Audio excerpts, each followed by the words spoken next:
반대로 얘기하면 그만큼 준비할 시간은 많았고 또 볼 수 있었던 정책들은 많았다는 측면에서 이 정부가 과연 이런 불평등이 확대되기까지 무엇을 했나라고 우리가 비난을 할 수는 있다고 생각이 됩니다. 그 다음 줄을 보시면 이제 원인이 여러 가지로 이제 이야기가 되고 있는데요. 앞서 여러분들이 말씀하셨지만 결국은 대기업이 이윤을 지나치게 추구했다라는 것이고요. 그 뒤에는 이제 정부의 지원, 보호가 있었다라는 겁니다. 그래서 핵심적으로 이 기업 친화적인 혹은 친자본적인 분배 정책 여러 가지를 말씀드릴 수 있겠습니다만 이 노동시장의 유연화 아니면 최저임금 인상의 억제 그리고 이 단체 교섭이나 고용관련법에 대한 약화 이런 걸 통해서 가장 좋은 표현으로 임금 안정화 정책, 그러니까 임금을 억제한 거죠.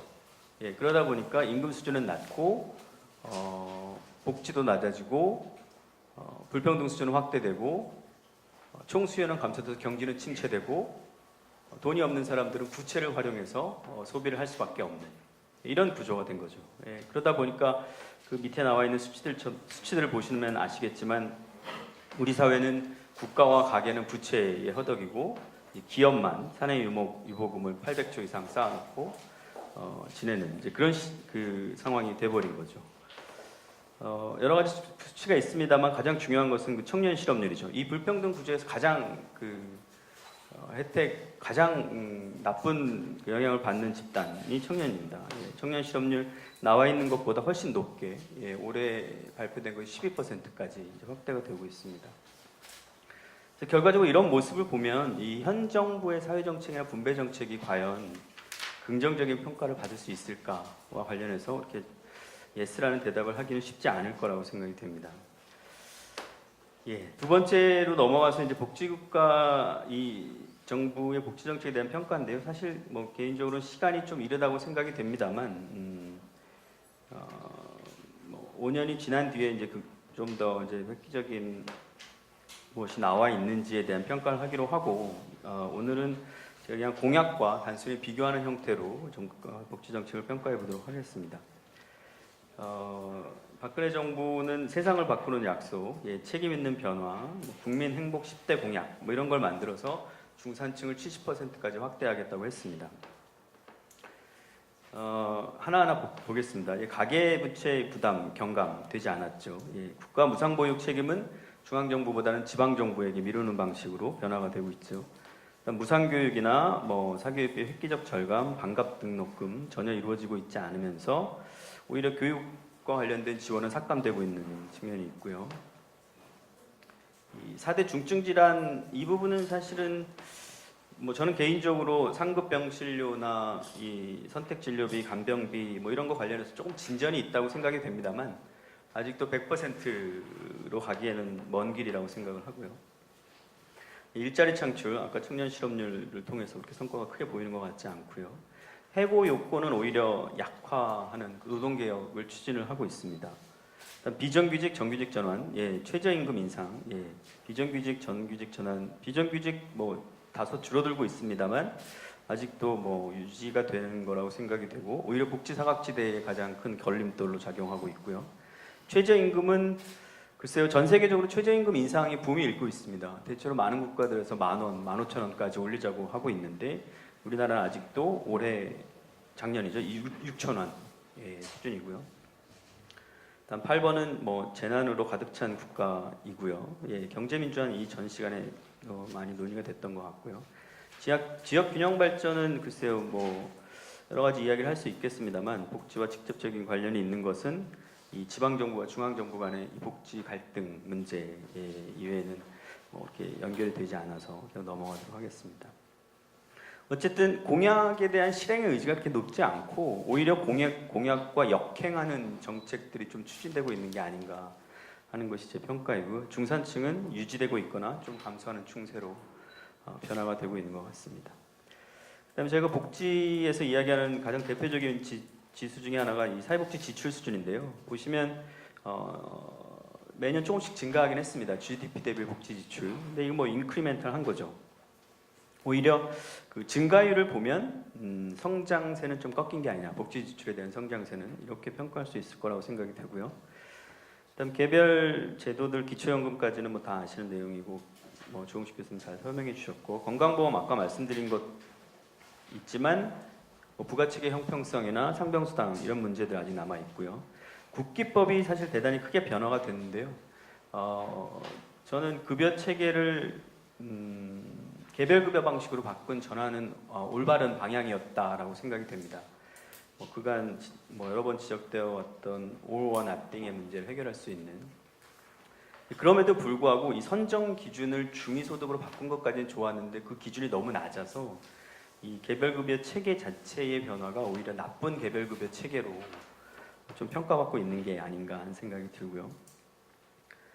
마지막으로 지방정부 유사중복 사회보장 사업은 중앙정부는 중복이라고 하고 지방정부는 이제 누락된 걸 지방정부가 하는 거다 이렇게 평가를 하고 있습니다. 그래서 저는 개인적으로 약간의 정리는 필요해 보이지만 이제 중앙정부와 지방정부 간의 소통이 거의 되고 있지 않아서 오히려 문제가 생긴 게 아닌가 하는 정도로 평가를 하고 싶습니다. 마지막으로 이제 대안에 대해서 옆에서 조금 째려보기 시작했는데요. 저는 뭐 최선은 아니지만 그래도 우리가 가장 고민할 수 있는 것은 임금주도 성장론이라고 생각이 됩니다. 말씀드렸던 것처럼 좀 임금 교섭력을 강화시키는 방식을 통해서 임금 성장을 가져오고, 복지 측면에서 생활임금이나 뭐 각종 수당제도를 좀 확대하고 조세 중심의 소득 보장을 확대해서 이 수요를 좀 늘리고 노동 생산성을 향상시키고 경제를 성장시킬 수 있는 포스트 케인지안 접근 방법이 가장 좋은 방법이라고 생각이 되고요. 또 하나 마지막에 써있는 주기적 선택의 열쇠를 쥐고 있는 인민, 이 얘기는 제가 한 얘기가 아니고요. 바우만이라고 하는 서약자가 한 얘기입니다. 그래서 국가가 없는 국가, 그러니까 국가는 정치를 하지만 지금의 권력은 보이지 않는 세력, 이 글로벌 기업들이 가지고 있는 것 같다. 그래서 그 권력이 주기적으로 한 번씩은 유권자에게 돌아가는 시기가 있는데 그게 이제 요즘과 같은 시기라고 생각이 됩니다. 그래서 총선이건 대선이건 간에 그 선거가 밥 먹여준다고 했던 김태성 교수님의 그 견해에 동감을 한다는 말씀을 드리면서 토론을 마치도록 하겠습니다. 예, 감사합니다.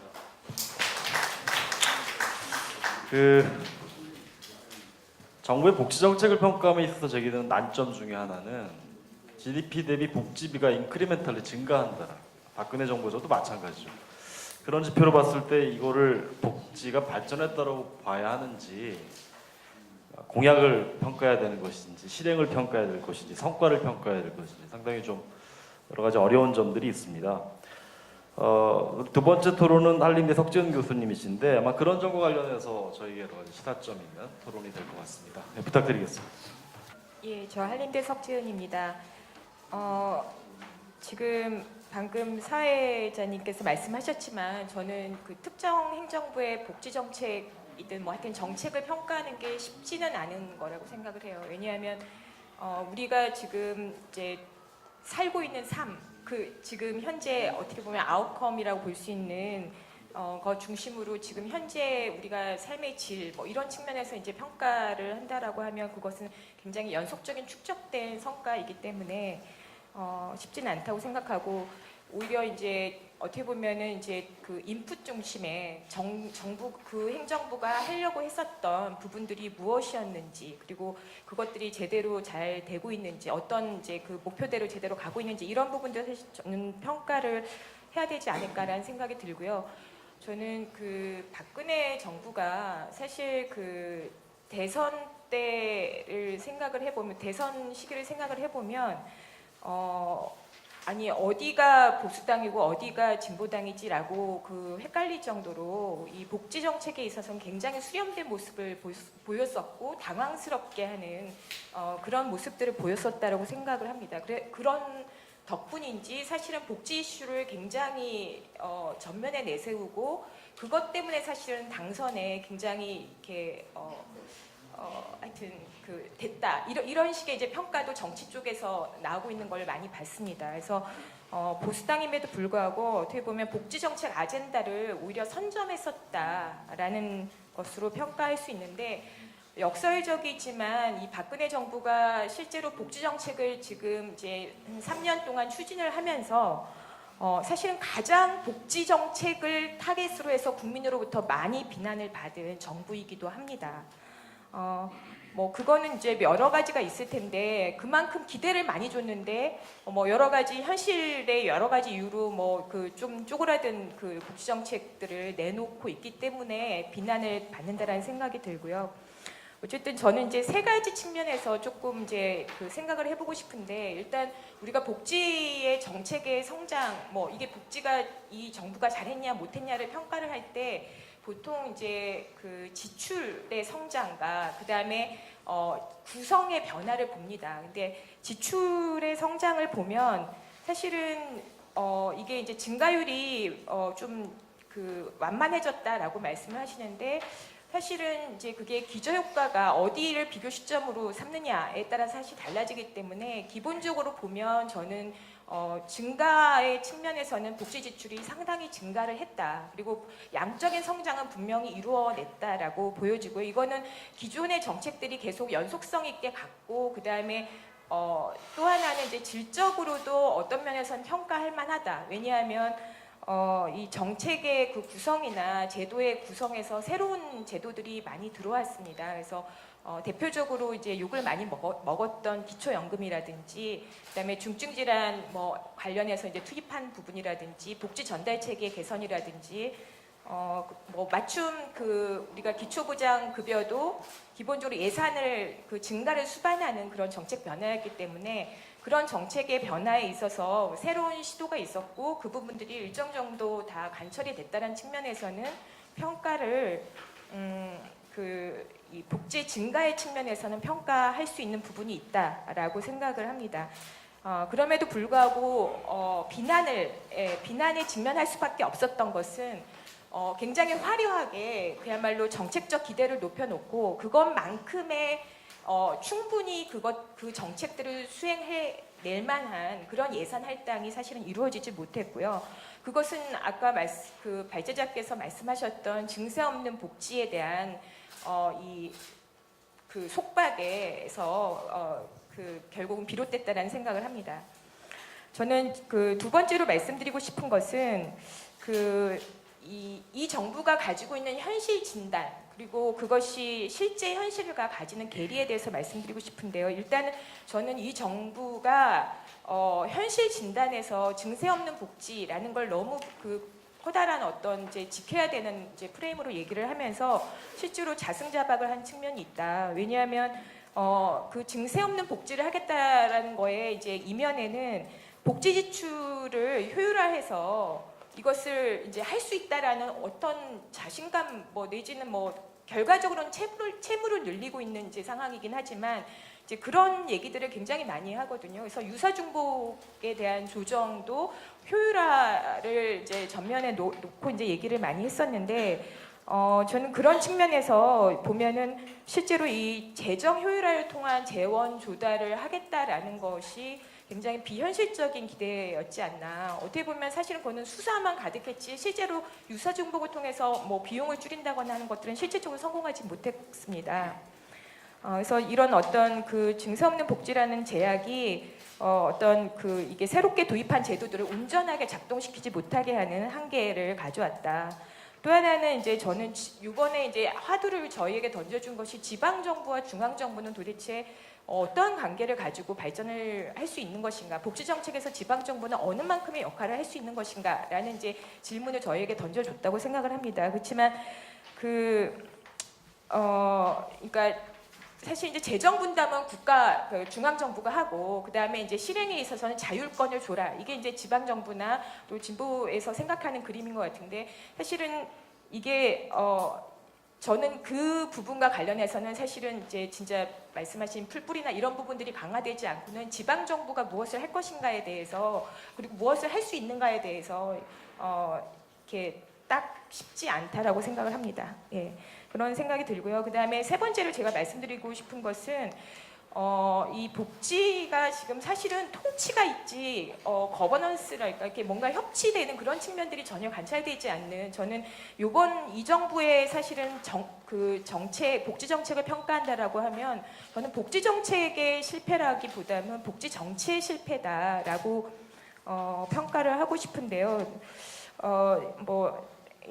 왜냐하면 지금 정부의 소통 방식이 굉장히 이제 일방적이었고 그런 부분에서 굉장히 그 원성을 샀던 것이 사실이고, 그렇지만 우리 또 사회 또한 그 시민 사회 동안 사실은 저는 그렇게 아직은 성숙하지 못했다라고 생각을 해요. 그러니까 여전히 이제 그 본인의 정보를 이제 주체적으로 생산하는 역할을 하기보다는 이렇게 만들어진 어떤 기성품을 소비하는 그런 이제 아직은 선택하고 있는 그런 모습이라고 생각이 되고요. 이런 부분들이 좀 더 성숙한 사회적 합의를 내기에는 아직은 좀 시간이 좀 필요한 것 같다라는 생각을 하고요. 종합적으로 정리를 드리면 복지가 낭비되고 있다라는 그런 것에 대한 과도한 비현실적인 가정, 그다음에 증세 없는 복지를 하겠다는 것에 스스로 속박됨으로써 어떻게 보면 복지의 가장 근본적인 철학이자 목표일 수 있고 가치일 수 있는 사회 연대, 그런 부분들을 좀 훼손시키지 않았나라는 생각을 하고요.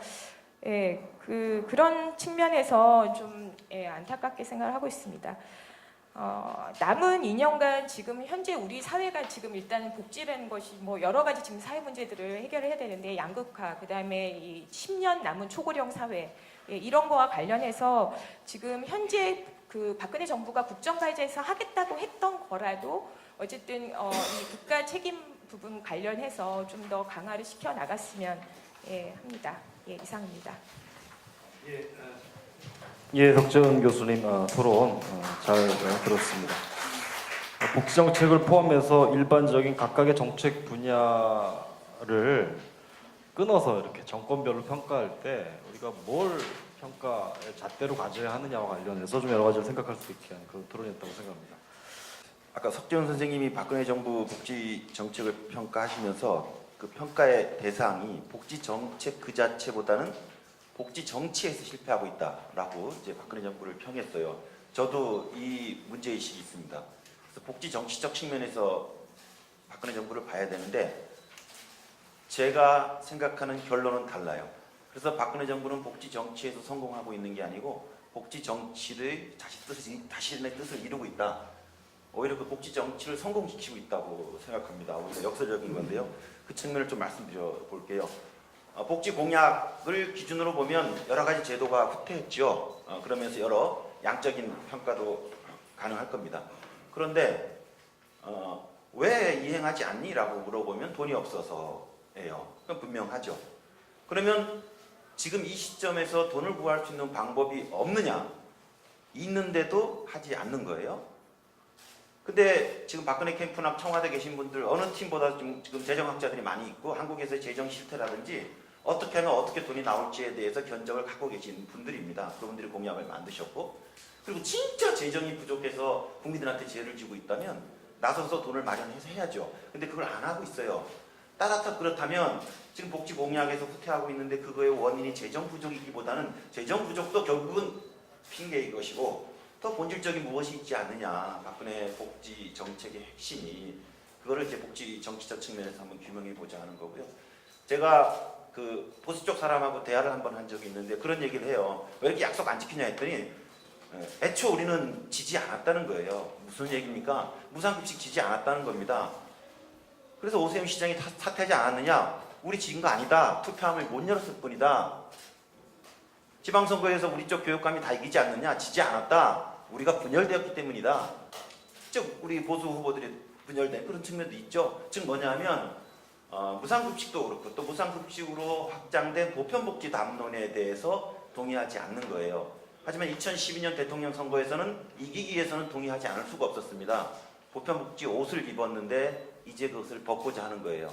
저는 그래서 지금이 그 싸움에 있다고 봐요. 이런 아직은 불안정한 보편복지의 뿌리들을 내리는 미션이 보편복지 쪽에 있는 거고, 현재 집권한 세력들은 일정하게 형성된 보편복지의 이런 골격들을 해체하고 와해시키는 그런 일을 하고 있다고 봅니다. 그런 측면에 좀 보면 제가 91쪽에 있는데 박근혜 지난 3년 동안의 복지 정책의 과정을 보면 대략 정리해드리는 3단계로 거치고 있는 것 같아요. 하나는 독특한 정부죠. 인수위원회 때부터 공약을 깹니다. 그래서 국정을 운영해 보지도 않고 여러 가지 공약을 후퇴시키고요. 두 번째는 그 후퇴시킨 공약을 이행하는 데 있어서 재정을 지방정부에 전가시킵니다. 지금 그것 때문에 지금 갈등이 빚어지고 있고요. 세 번째는 있는 복지를 구조조정합니다. 최근에 논란이 된 자체 복지에 대한 구조조정인 것이고, 궁극적인 복지의 구조조정은 지금 지자체 자체 복지는 사실 규모는 그렇게 크진 않아요. 결국은 2012년에 논란이 됐던 보편복지의 모습을 가지고 있는 그러한 복지들의 구조조정이 최종 저는 목표라고 봐요. 그래서 보편복지의 제도가 일정한 균열이 생길 때 2010년부터 대한민국에서 형성됐던 복지에 대한 권리인식, 보편복지에 대한 어떤 윤곽들이 깨지는 거죠. 그럼 이제 그 단계로 가지 못하는 겁니다. 지금 정부가 왜 돈이 없다라고 얘기는 합니다. 돈이 없지요. 뭐 절반은 경기 침체의 원인입니다. 내국세가 안 늘어나니까 교부금도 줄 수 없는 게 있고요. 또 하나는 그래서 증세인데, 문제는 박근혜 정부 공약에도 국민대타협위원회라고 정 어려우면 증세 테이블을 만들겠다 그랬는데 안 합니다. 그리고 그건 왜 안 할까의 문제예요. 그러면 지금 누리과정을 가지고 교육청하고 중앙정부가 붙고 있는데 어린이 목 2조 원이 문제입니다. 그러면 어느 부가 완성하지 않는다면, 만약 타협을 한다 그러면 1조 원 1조 원씩 맞는다 그러면 제가 아는 한 교육청이 그 1조 원을 감당하지 못할 겁니다. 지금 교육체도 거의 지금 맥심 임계점까지 와 있기 때문에, 그러면 제한된 교육청 사업에서 불가피하게 다른 쪽을 손댈 수밖에 없어요. 그런데 수업료를 손댈 수 없고 교사의 인건비를 손댈 수 없기 때문에 그럼 불가피하게 새롭게 시작된 사업, 그 근래 시작된 사업이 타겟이 될 수밖에 없는데, 그리고 정치적인 논란이 되는 사업들이죠. 그게 무상급식입니다. 그리고 어린이 무상보육에 대한 또 부담이 있기 때문에 교육청이 워낙 어려워서 지금 전면에 있을 뿐이지, 곧 이제 지자체에서도 뭐 그전에 디폴트 얘기도 많이 나왔었죠. 그런 면에서 결국은 이 직접 시행되는 지자체 혹은 교육청 영역에서 기초연금을 힘겨워하고 무상보육을 힘겨워하게 만드는 거죠. 일종의 복지가 순조롭게 발전되지 못도록 난항을 만드는 겁니다. 그리고 이 과정 속에서 국민들이 피로를 느끼게 되고, 이렇게 되면 조금 다르게 해야 되지 않을까라는 새로운 여론을 만들고자 하는 그런 취지가 저는 있다고 봅니다. 제가 아쉬운 게, 만약에 박근혜 정부가 복지 공약을 이행할 생각이 없고 애초에 내 집권 5년 동안 내 옷이 아닌 이 옷을 벗어내는 작업이 애초에 목표였다면, 그럼 비록 집권하지 못했지만 야권은 어찌 해야 되는가에 있어서 저는 야권이 이런 복지 발전의 난항 정치의 전면적인 파트너가 돼서 저는 협조해 줬다고 봐요. 문재인 대표가 그런 말씀을 하세요. 그 담뱃값 인상 비판하면서 증세 없는 복지 하신다고 하더니 복지 없는 증세만 하시네요. 물론 담뱃값을 올렸으니까 증세 맞는데 복지가 없습니까? 저는 이건 굉장히 불만이에요. 우리 조 선생님도 그런 말씀하셨고 김 선생님도 그런 말씀하셨는데 복지 굉장히 늘고 있습니다. 그런데 예산에서는 안 보여요. 예산에서는 중앙정부의 복지 분야만 하다 보니까 지금 늘고 있는 건 다 교육청 영역이에요. 무상급식도 늘고 있고 누리과정도 늘고 있고요. 그 다음에 기초연금이든 무상보육이든 다 지자체 매칭이 들어가는 겁니다.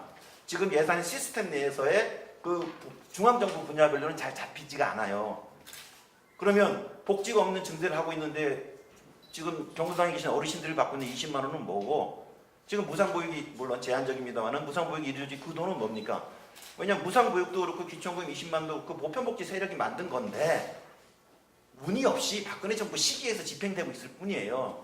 그렇다면 이거를 자신의 성과로 가져가고 이걸 기초로 해서 무엇을 더 확장할 것인가라는, 그러니까 복지의 신심을 더 키우는 정치를 해야 되는데 일종의 진영 논리입니다. 박근혜 정부에 있기 때문에 여기서는 복지가 뭔가 정상적으로 커서는 안 된다는 것을 보여줘야 되고, 복지가 없는 것처럼 프레임을 거는데, 그럼 사람들이 뭐 별거 아니네? 복지가 뭐 늘지도 않네? 심지어는 노무현 MB 정부 때보다도 늘지 않았네? 이렇게 되는 거죠. 그건 뭐냐면, 안 그래도 지금 보편복지의 싹이 뿌리가 그렇게 강하지 않기 때문에, 아까 제가 그 전선이었다고 말씀드렸잖아요. 이 뿌리들을 키울 것인가 뽑을 것인가의 문제라면 저는 야권도 보편복지 진영이 스스로 저는 이 난항 정치에 일조하고 있는 거고, 가장 전형적인 게 작년에 연말정산 파동 같은 경우죠. 그래서 무상 보육이 되니까 자녀 교육이 없앤 겁니다.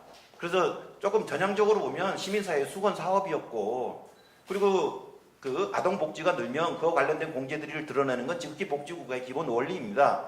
근데 박근혜 대통령이 했다는 그 이유로 아마 이쪽이 됐으면 했을 것 같은데 반대하는 거고 세금 폭탄을 만드는 거예요. 그러다 보니까 근로소득자의 50%가 세금을 안 내는 나라가 돼버렸고 지금 법인세 얘기하지만 원상 해봤자 1년에 5조 드러납니다. 그 5조 갖고 무엇을 하겠습니까? 그러니까 결국은 국민들이 스스로의 조세 저항을 야당이 야기시키고 박근혜 대통령은 그걸 또 근거로 해서 국민 대타협연을 가동시키지 않고 그러면 재정은 막히니까 누리과정 기초연금에서부터 교착 현상이 나타나고 이거에 대한 국민들의 피로가 생기고 지방과 중앙정부가 나눠 갖겠지만 그걸 지자체가 감당할 수 없으면 불가피하게 기존에 확장된 보편적 성격의 사회서비스 혹은 사회수당의 복지에 있어서의 구조조정이 어떤 나쁜 독재자가 약속을 깨는 게 아니라 불가피하게 진행되는 거죠.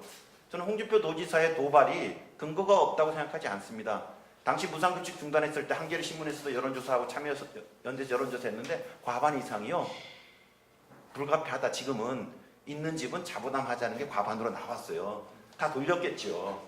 저는 그래서 정치적 담론에서는 당시에 시대적 바람이 있어서 보편복지가 이겼을지 모르지만 그 뿌리는 지극히 취약하다. 그러면 이 뿌리를 어떻게 확장시킬 거에 대한 저쪽도 복지 정치를 하듯이 뿌리를 뽑는 이쪽도 어떻게 뿌리를 공고화시킬 것인가라는 복지 정치를 해야 되는데 이거 다 서로 이제 누워서 침 뱉는 일입니다만은 저는 이 진영 논리 때문에 오히려 저쪽에 사실상에 협조해주는 역할을 해왔 거고 그런 면에서 역설적으로 박근혜 정부의 복지 정치는 그게 핵심인데 저는 성과를 내고 있다고 봅니다.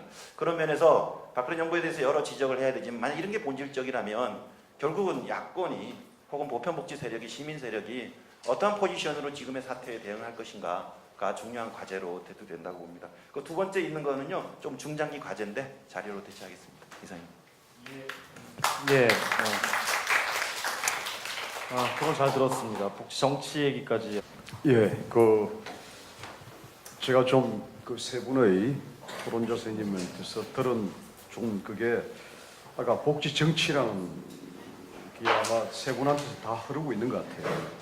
정책과 정책을 비교해 본다면은 이 정치적인 문제 또 역설적으로 그렇게 또 볼 수가 있겠네요. 박근혜식 복지 정치는 성공을 거두고 있다. 근데 그 반드시 앞에 박근혜식이라는 거를 좀 집어넣어 줘야 될 것 같아요. 복지 정치를 그렇게 하는 게 복지 정치가 아니죠. 그래 우리가 지금 보면 아까 경제민주화도 그렇고 말 속에 보면은 그냥 재미있게 하고 쓴다는 말이 나 하다 보면은 오히려 뒤통수 하는 그런 것들이 상당히 많이 있거든요. 그러니까는 뭐 그런 점에서 본다면 우리 오늘 교수님은 그 박근혜식 뭐 한국형 복지국가 뭐 이런 식의 그것에 대한 복지 정치의 어떤 성공이라고는 볼 수가 있지만은 근본적으로 복지가 갖고 있는 기본적인 가치하고는 어긋난 것이죠. 그건 뭐 정치도 아니고 그게 복지 정치가 있는 게 아니죠. 그건 정치가 없는 거라고 저는 보고요. 복지 왜냐하면은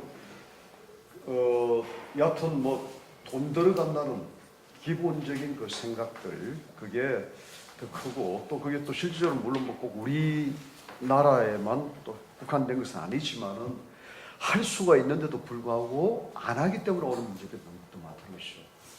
제가 아까 크게 중요시 여겼던 이 남북관계도 그렇고요. 우리가 그걸 통해서도 얼마든지 더 할 수가 있는 길이 있는데도 불구하고 아까 김교선 선생님이 이야기해 주셨던 임금 주도의 어떤 여러 가지 성장과 분배의 그 구조 관계라든가 이거는 우리가 충분히 할 수가 있죠. 아까 경제민주화 앞부분에도 나온 것도 그렇고요.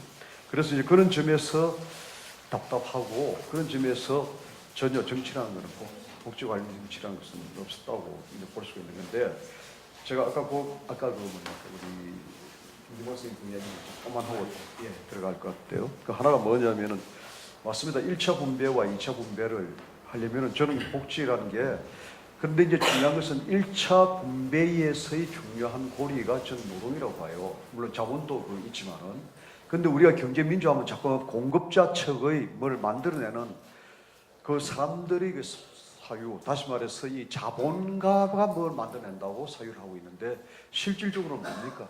미생들이 다 만들어내는 거 아닙니까? 그 윤을 챙기고 그 윤의 구조를 가지고 하니까는 지금 그 아킬레스 건이 풀려가지고 말이에요. 돈이 돈 놓고 먹는. 언제 옛날에 그 뭡니까? 산업자본주의 불과 30년 전에 어떻게 한 조직에서 말이에요. 12배 넘는 조직에서 임금을 받는 사람이 어디 있었습니까? 지금처럼 100배, 200배 받는 나라 이런 게 어디가 있어요? 전 세계적으로 그렇잖아요. 그거는 왜냐면 여기가 이 프란체스코 이게 마침 그런데 프란체스코 그 신부 그 뭡니까 그 교황 되고 난 이제 첫 번째 공식적으로 만난 사람들이 부자들입니다. 그 사람들한테 맨 첫 번째 이야기가 그거였지 않습니까? 당신네들은 100배 일을 하고 있습니까? 아니 우리나라 전 세계적으로 70대 80대까지 한 조직에서 월급을 제가 생각할 때는 10배 20배 이상 많지를 않았습니다. 지금 공무원들도 지금 대통령하고 우리나라 공무원들도 그렇고 학교도 그렇고 대부분이 10배입니다. 최고가. 근데 이 100배 200배라면서 주주 자본주의에 대해 가지고 말이죠. 그 자기 이해관계자 다 몰고 가는데 어떻게 임금이 있겠어요?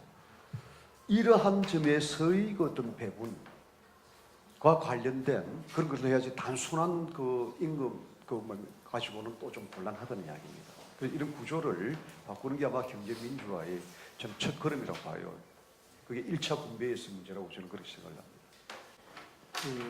아까 김진만 교수님도 얘기하셨고 오늘 우리 경제하고 복지 같이 얘기하잖아요. 조홍식 교수님 방금 언급하신 부분인데 그거를 이제 그 1차 분배를 개선하는 것 또 재분배를 잘하는 것 그것을 물론 개념적으로 구별이 되고 그렇긴 합니다만 사실은 그게 그 말이 그렇지 1차 분배를 개선한다는 게 쉽게 되는 일이 아니거든요. 그 민간 경제 구조를 바꿔야 되는 거기 때문에 그리고 그것을 하는 데 있어서 가장 효과적인 방법 중에 하나가 재분배입니다. 왜냐하면 이 최소한의 그 믿을 구석이 있으면 복지가 잘 돼 있으면 그 가불관계가 바뀌어요. 나 이거 더러워서 이렇게는 못하겠어라고 하는 그 거부권, 저항권이 생기거든요. 복지를 잘하면. 근데 그게 없기 때문에 이런 훨씬 더 그 약자들이 취약해지고 강자들이 더 많은 것을 취하고 하는 그 1차 분배에서 왜곡도 그것도 많이 연결이 돼 있거든요. 그래서 그것이 완전히 다른 이슈는 아니라는 것만 제가 추가로 말씀드리고 싶습니다. 정상적인 복지 정치를 망치고 있기 때문에 그녀한테 책임을 물어야 될 텐데 그 방법은 제가 잘 모르겠고요. 일단 뭐 임기까지 마칠 것 같으니까. 그러면 그가 원하지 않는 방식으로 우리가 행동하는 게 그를 가장 그에 대해서 적극적으로 대응하는 게 아니고 우리가 우리의 복지 정치를 펴는 게 맞다고 봐요. 그러면 지난 3년 동안 보편복지 진영에서 행한 복지 정치는 무엇이었냐? 물론 집권 세력이 아니다 보니까 또 저쪽에서 공약을 후퇴하다 보니까 불가피한 면이 있습니다만은 다 반대예요. 비판이고 복지의 가치를 우리 스스로의 자긍심을 이렇게 낮추는 작업들을 해왔어요. 저는 물론 그런 방어적 대응도 필요하지만 또 새롭게 싹을 키우는 그런 복지 의제 개발이 있어야 되는데 지극히 그거에 대해서는 저는 굉장히 안이했다고 봐집니다. 그래서 박근혜가 잘못하고 있다는 걸 지적하는 것으로 우리의 자부심을 혹은 우리 복지운동 혹은 복지정치의 정체성을 찾으려고 했던 것 같고요. 더 키워야 되기 때문에 그러면 예를 들면 만약에 지금 민간 실손 의료보험들이 많이 커지고 있는데 모든 국민들이 병원비 문제 때문에 고통을 받고 있지 않습니까? 그러면 또 현 정부에서 그 보장성 확대를 하지 않기 때문에 이 보장성을 확대하기 위해서 우리 안에서 할 수 있는 어떤 의제 개발은 없을까? 또 이걸 통해서 사람들의 힘을 모으는 방법은 없을까? 저는 이전에 아예 그냥 우리가 보험료를 더 내서 민간 의료보험 없이 건강보험으로 하자 뭐 이런 운동을 해본 적이 있는데 저는 이런 게 정부 간섭하지 않고 우리 스스로 집권하지 않더라도 아래로부터 행할 수 있는 운동이라고 생각이 들고요. 지금 불안정한 노동자, 비정규 노동자들의 힘을 모으는 게 대단히 중요하다면 그들을 정규직으로 전환시키는 것도 중요하겠지만 굉장히 구조적인 장벽이 크니까 그럼 당장 그들이 고용 불안에 처했을 때 실업급여를 제공하자는 그거를 저는 노동자들의 연대를 통해서 고용보험의 재정 확장, 결국은 고용보험료 인상이죠. 이런 방안을 통해서 실업급여의 보장성을 불안정한 노동자한테 확대하면서 사회보험도 강화시키고 또 노노 간의 연대도 행하고 뭐 이런 다양한 방식의 의제 기획의 활동이 필요하고 저는 세금 같은 경우도 저쪽에서는 세금에 대한 부정적인 정치를 핀다면 우리는 여러 가지 한계는 있습니다만 그럼에도 불구하고 세금에 대한 포지티브한 가치를 만들어낼 수 있는 그러니까 복지와 세금을 결합시켜서 저희는 사회복지세를 얘기하는데 정부를 못 믿지만 이렇게 낸 세금은 복지로 가는 것으로 못을 법에 박아 놓으면 목적대로 하게 되면 또 다른 또 그런 우려는 좀 줄어들 수 있으니까 그러니까 뭐 여러 가지 리스크는 있겠습니다만은 다양한 방식의 의제 개발에 우리가 너무 게을렀다는 생각이 들어서 말씀이 길었습니다만은 하여튼간에 그가 그러한 정치를 행한다면 우리는 그와 다른 이런 복지 정치를 행하는 게 결국은 그한테 책임을 묻는 그의 뜻을 이루지 못하게 하는 것이 아닌가 생각합니다. 예, 그게 내가 만드는 복지국가입니다. 공동 주체 내가 만드는 복지국가입니다. 예. 아까 복지는 이제 2세션이기 때문에 제가 빼놓고 말씀을 못 드렸는데 그 박근혜가 복지 여러 가지 공약을 했는데 그 공약에 소요되는 정도는 우리나라에서 쉽게 해결할 수 있는 게 이제 부동산 관련 세금입니다. 그래서 토지가 지금 공시지가 기준으로 해도 한 6천조 원 돼요. 한국은행 제 자료에 있습니다. 그걸 제가 빼놨기 때문에 그래서 매년 그 부동산이 예컨대 10%만 거래된다고 해도 그 600조 원 정도가 실현이 되는 거거든요. 그런 어마어마한 게 그중에 90%가 불로소득입니다. 그 어마어마한 게 재분배되고 있단 말이죠. 그리고 일부는 또 상속이 되지 않습니까? 그 두 가지 채널을 통해서 상속세 별로 안 내고 그런 거에 비하면 정부에 의한 재분배가 지금 뭐 2, 3% 정도 된다 GDP에. 그래서 그 자체도 꼴찌인데 그 자산 시장을 통해서 마이너스 빈익빈 부익부 되는 거에 그 규모에 비하면은 이거 비교가 안 될 정도죠. 또 하나는 노동의 이제 임금 착취 또 비정규직 뭐 이런 걸로 해서 가계 소득 분배율 또는 노동 분배율이 지난 몇 년 동안 몇 %포인트 내려갔다. 그것도 굉장히 큰 금액이지만 그 부동산을 통한 그 역재 분배에 비하면 작은 금액이거든요. 그래서 부동산 과세를 통해서 6천조의 1% 실효세율만 해도 보유세가 60조고요. 또 다른 나라에서 다 하는 임대소득 과세를 해도 10조 원 이상이 나오기 때문에 중간 정도의 복지, 독일 수준의 복지 정도는 그렇게 재원이 필요 없이 할 수 있다. 의지만 있으면. 그리고 이 산수는 뭐 초등학교 5, 6학년이면 이해할 수 있는 거지. 그렇게 아까 오 위원장도 말씀하셨지만 결국 어떻게 에젠다화해서 프레임화해서 많은 국민들한테 나라님들한테 그걸 알리느냐 그게 중요한 것 같습니다.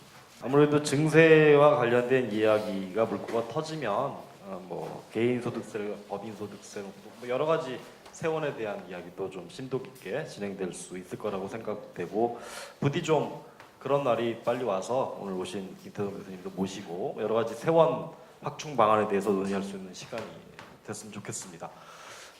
박근혜 정부 정책평가 과제 1 심포지엄 마칩니다. 올해가 4월이니까 7월인가요? 6월? 예, 6월에는 박근혜 정부 정책평가 과제 2탄을 준비하고 있습니다. 외교, 국정, 정치 뭐 이런 분야인데요. 그때도 좀 많이 참석해 주시기를 부탁드리면서 오늘 심포지엄 여기서 마치도록 하겠습니다. 참석해 주신 모두 감사드립니다.